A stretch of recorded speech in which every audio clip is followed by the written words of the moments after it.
Hi there, I'm Alex Cunningham, and I'll walk you through this Notion tutorial step by step. Let's jump right in. Welcome back, everyone.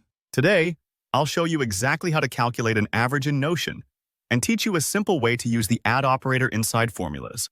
By the end of this tutorial, you'll be able to confidently create clean, automatic average calculations in any Notion database. This is perfect for tracking scores, ratings, budgets, or pretty much any numbers you need. Let's jump straight in.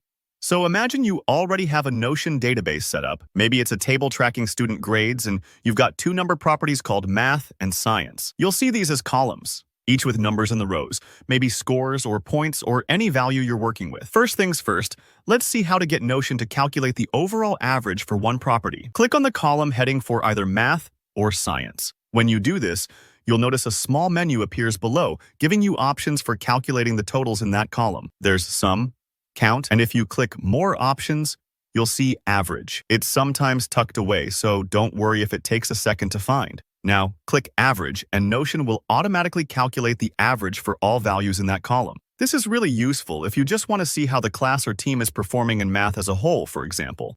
But what if you need the average of multiple subjects, like combining math and science? Here's where Notion's formula property comes into play. We're going to add a formula column that can do a little math for us in the background. Head back up to your database settings and click Plus to add a new property. Choose Formula as the type. This column will let us create a custom calculation. Now, in the Formula field, you're going to type this: Prop Math plus Prop Science. 2. Let me break that down. The prop portion tells Notion we're grabbing data from those existing columns. We're adding math and science together, then dividing by 2, which gives us the average between these two scores for each row. It's exactly like calculating an average in a spreadsheet, but Notion does all the work for you, updating every row automatically. If you enter new data for a student, the average column updates instantly. Super helpful and saves a ton of time. If you're worried about whether the formula will work right away, or if you've named your properties differently, just double-check the column titles. Notion formulas are picky, so make sure Math and Science are spelled exactly as your property names. If you have more subjects, remember, you can adjust this by adding more properties and dividing by the appropriate number. For example, for 3 subjects, add all 3 and divide by 3. Alright, that's it. With just a few clicks and a simple formula, you've unlocked automatic averaging in Notion.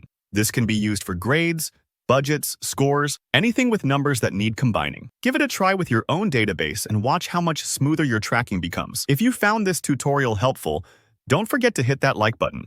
Drop a comment below if you have any questions, or if there's another Notion function you'd like to learn about.